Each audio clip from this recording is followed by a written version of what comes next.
Hello everyone, welcome to CSB IAS Academy. I am RS Reddy.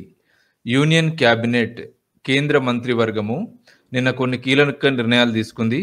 అందులో ఒకటి ఏంటి అంటే ఎసెన్షియల్ కమోడిటీస్ యాక్ట్, నిత్యావసర వస్తువుల చట్టము 1955.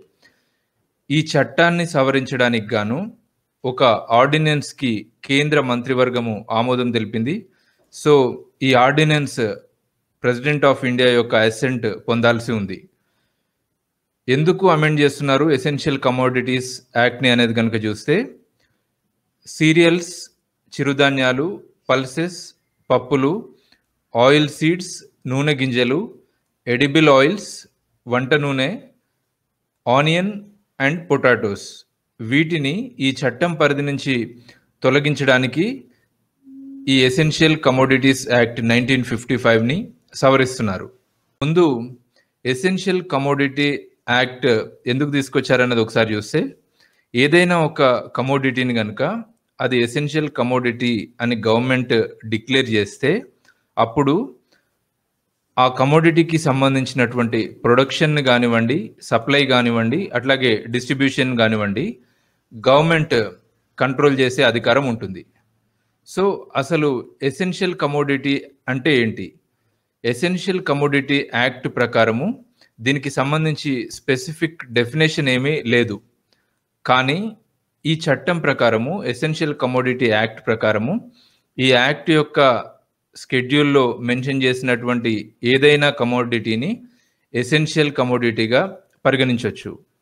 సో స్కెడ్యూల్లో ఏది ఎసెన్షియల్ కమోడిటీగా మెన్షన్ చేస్తారు, ఎవరు మెన్షన్ చేస్తారు అంటే, ఈ చట్టం ప్రకారము సెంట్రల్ గవర్నమెంట్కి ఈ అధికారం ఉంటుంది. ఏదైనా ఒక వస్తువుని ఎసెన్షియల్ కమోడిటీగా గుర్తించడం కానీ, దాన్ని రిమూవ్ చేసే అధికారం కానీ ఈ స్కెడ్యూల్ నుంచి సెంట్రల్ గవర్నమెంట్కి అధికారం ఉంటుంది.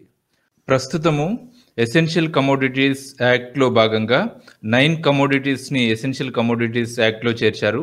అవేంటి అంటే డ్రగ్స్, ఫెర్టిలైజర్స్, ఆ తర్వాత food stuffs, next petroleum and petroleum products, raw jute and jute textiles, seeds of food crops and seeds of fruits and vegetables, jute seed, cotton seed, face masks and hand sanitisers. రీసెంట్గా ఈ COVID effect కారణంగా face masks and hand శానిటైజర్స్ని కూడా central government ఈ essential కమోడిటీస్లో చేర్చింది. Next ఇప్పుడు ఈ ఎసెన్షియల్ కమోడిటీస్ యాక్ట్ని ఎందుకు అమెండ్ చేయాలనుకుంటున్నారు అన్నది ఒకసారి చూద్దాం. ఈ చట్టాన్ని ఎప్పుడు తీసుకొచ్చారు అంటే, ఇండియాలో ఫుడ్ గ్రెయిన్స్కి సంబంధించి స్కేర్సిటీ ఉన్నప్పుడు, ఆహార ధాన్యాల కొరత ఉన్నప్పుడు ఈ చట్టాన్ని తీసుకొచ్చారు.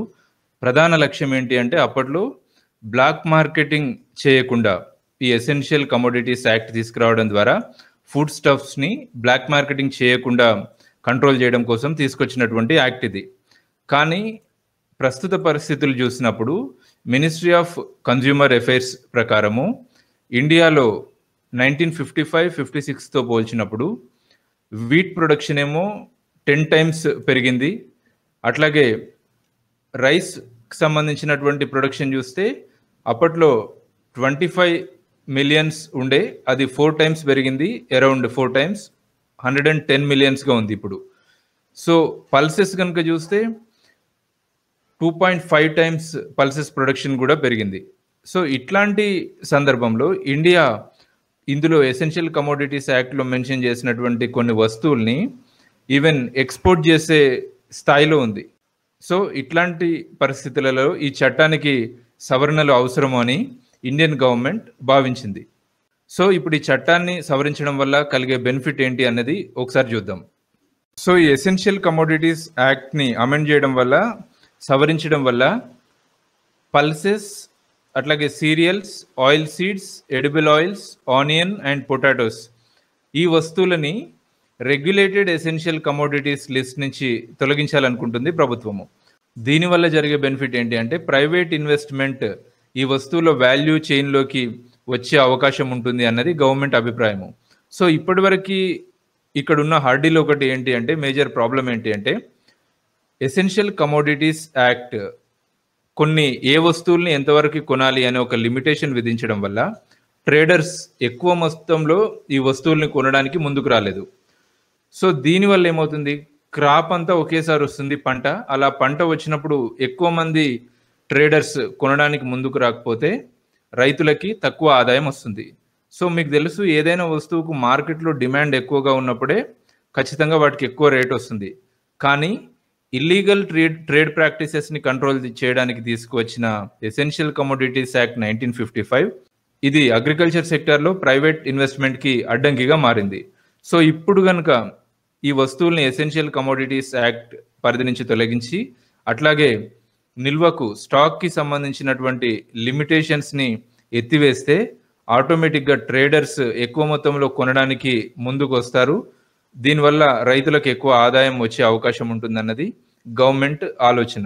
అందుకోసమే ఎసెన్షియల్ కమోడిటీస్ యాక్ట్‌ని సవరించడానికి వీలుగా కేంద్ర మంత్రివర్గం ఒక ఆర్డినెన్స్‌కి ఆమోదం తెలిపింది. దాన్ని ప్రెసిడెంట్ ఆఫ్ ఇండియా అసెంట్ రావాల్సి ఉంది. Thank you.